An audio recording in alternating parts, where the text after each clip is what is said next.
Aujourd'hui, théorie. Bonjour, je m'appelle Romain Morlot et dans cette petite série de vidéos, je vous explique un terme de théorie musicale. Aujourd'hui, qu'est-ce qu'une quarte? Alors une quarte, c'est un intervalle de 5 demi-tons, donc 2 tons et demi.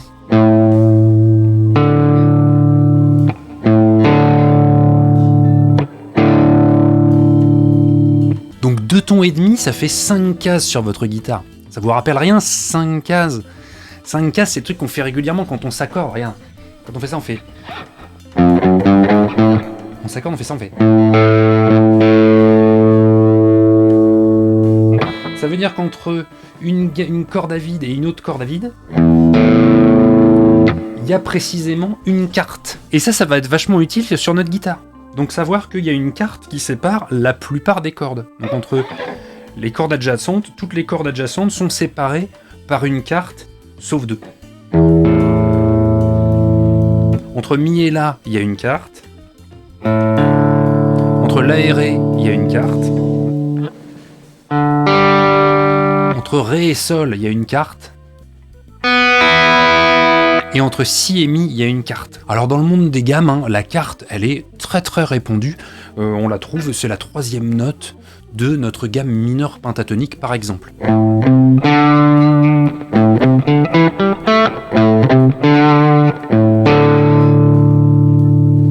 Mais on la retrouve dans plein de gammes, la gamme majeure par exemple.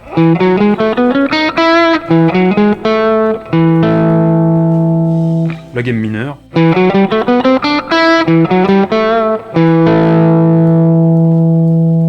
Dans le monde des accords, la quarte, elle va pouvoir nous servir comme nous avait servi la seconde. C'est-à-dire que dans un accord, on va pouvoir enlever la tierce, quelle qu'elle soit, pour éviter que l'accord soit mineur ou majeur, et on va le suspendre.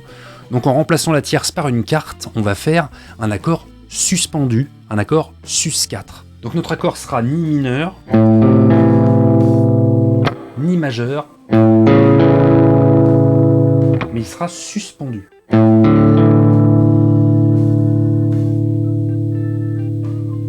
Pour mémoriser sa sonorité, la quarte, c'est le premier intervalle de Mon beau sapin. Voilà. Si vous en connaissez d'autres, comme d'hab, n'hésitez pas à le mettre en commentaire.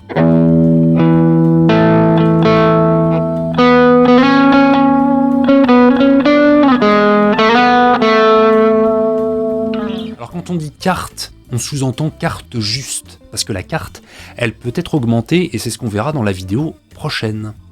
Voilà. Si cette vidéo vous a plu, n'hésitez pas à lâcher un petit commentaire, à vous abonner, à mettre la cloche, à mettre un pouce en l'air. Vous pouvez retrouver tous les intervalles, page 9 de votre Guitar Cookbook, et moi je vous dis à la prochaine.